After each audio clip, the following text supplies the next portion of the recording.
so much. I am joined now by City Councilwoman Michelle Chambers. Thank you so much for being here with us today. Thank you for having me.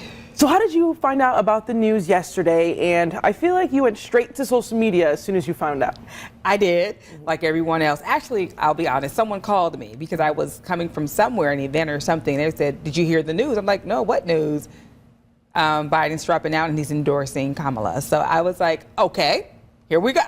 Let's go. And kind of to localize it and bring it back home, you know, Mayor Sharon Tucker is that person that is her, but on a national scale. Kind of talk about that and how voters in Fort Wayne should kind of look at that as this. Yeah, I think that it's critically important that we look at our mayor right now. She was elected by not the delegates, but our but the folks at our local party. 90 plus people decided that she would be the best person. And today she is doing an excellent job leading our city. So I hope that here locally, that as people are watching the VP become our president, fingers crossed that she'll become our president, that'll give them inspiration to go ahead and allow our mayor to have a second term. She's steady at the hand. She's very strategic. She's very inclusive of all people. So I think that Kamala will be a great mirror for all the mayors. We have a lot of women mayors in the region now to set the example and for them to know that women leaders are effective. So you say woman.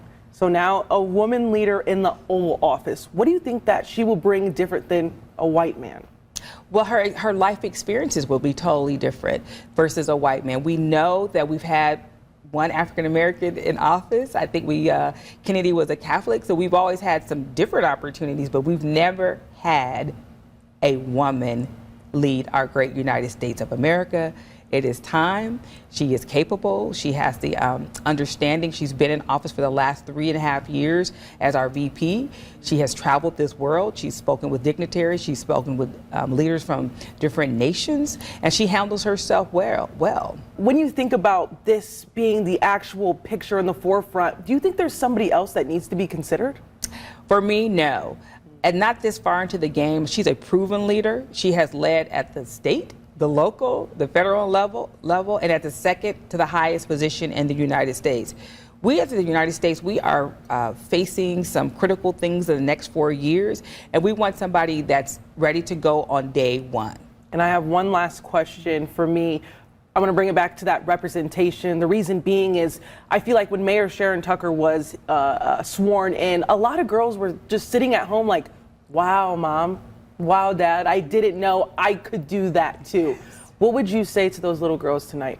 What I would say to the little girls tonight, that with commitment and dedication, all things are possible. The false barriers that they put in place, know that when you position yourself, you prepare yourself, that you can do and be anything that you want to be.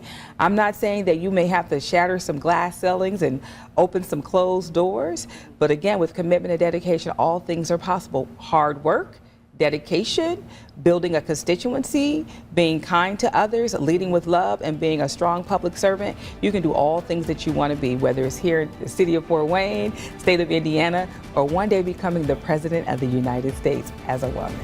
Awesome. Thank you so much for joining us tonight on your news at 7. We'll be right back.